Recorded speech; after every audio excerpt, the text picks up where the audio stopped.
Many categorize the circus as a fun and safe environment. But who are they referring to? The people, the children, or the abused animals? As young children, our parents often take us to the circus to see the elegant animals, the wondrous acrobats, the astounding contortionists, and of course, the majestic ringleaders. With this young age comes juvenile innocence, and a wall that blocks us from the already seen and heard knowledge. We don't usually think of the training methods the animals have to survive through to learn the strategic performances. According to the Ringling Brothers and Barnum and Bailey circus fact sheet, which was done by PETA, at least 29 elephants, 29, most under the expected age of life, have died since 1992. Also, on this fact sheet, some of the deaths weren't even recorded. An elephant has a lifespan of 60 to 70 years in the wild. Yet, in captivity, circuses, or zoos, they live from 40 to 50 years. Now, is it right to rob and deny a creature of approximately 20 extra years of life? No, ma'am. And what's the purpose of circuses that have circuses that have animals in the first place? Well, actually, there isn't a logical reason. In fact, before the 1800s, circuses didn't even have animals.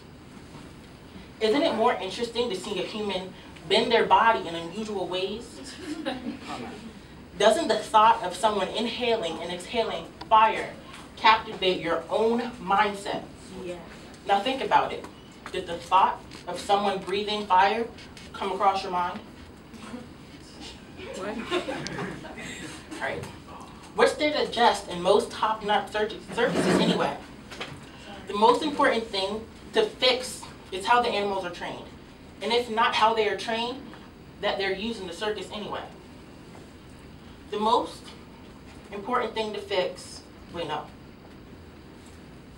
Hold up. Oh yeah, I already said that. Okay. Specifically in the Ringling Brothers and Barnum and Bailey circuses, animals are trained with whips, tight collars, muzzles, electric prods, and bullhooks. Do any of you know what any of those items actually are? Yeah. All right. I know whips are. Everyone knows. They use belts. They use wires with glasses attached to them. Tight collars, which you usually put on a bulldog to train them to make their neck heavier. Muzzles, what people usually put on their dogs to stop them from barking. Electric prods. Would you want an electric prod stuck on your body, shooting bolts of energy into you? And bull hooks. The hooks that firemen use to put out fires are jabbed them in their most sensitive area, which on an elephant is actually their ear. Truth moment. My younger self would have been filled with joy to hear my mother say, "Janaea, we're going to the circus next week." But as I got older and as I ventured out into new things, I became more aware, and I came across this organization called PETA, which stands for People for the Ethical Treatment of Animals. This is where I first became aware of this issue. Over the years, I have learned that elephant calves have been taken from their mothers at birth. I have also learned that they are taken from their natural habitat to provide a sense of entertainment for others. In a way, not completely, this is sort of, I want to say, not prostitution to its extent, but it is. Someone is taken from their own self and is put to do something to pleasure someone else. Now, is that right? Think about this. Elephants and humans have similar anatomies. Is it okay to abuse an elephant for entertainment? But when a child is abused, the government has a process in which prosecution should follow. Also, when a child is denied food, water, or compassion, it is categorized as the child being neglected. But when the same thing is done to the animal, it's a training method. Is that right? No. To state the somewhat unknown obvious, animals do not have souls. So some might say they can't have feelings, or they can't understand the concept of pain. With that, all there is to state are the facts. Elephants travel in packs, and when the pack gets too big, The eldest daughter goes off and starts her own family, and she never forgets where she came from. One researcher witnessed a mother and daughter elephant recognizing each other after 23 years of separation.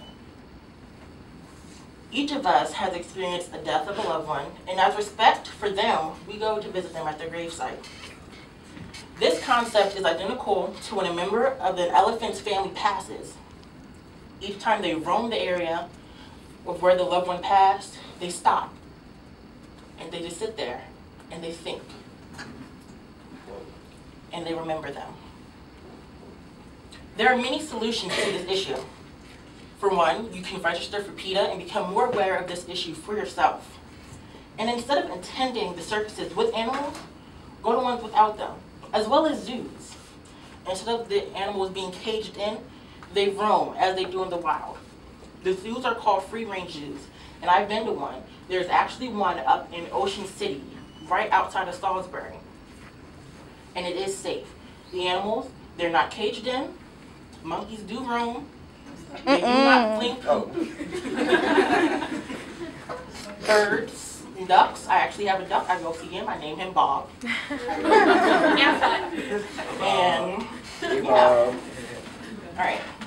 So the next time your family goes to the circus, just think of what you are accepting and contributing to. Also, please remember these alternatives. Thank you for your time.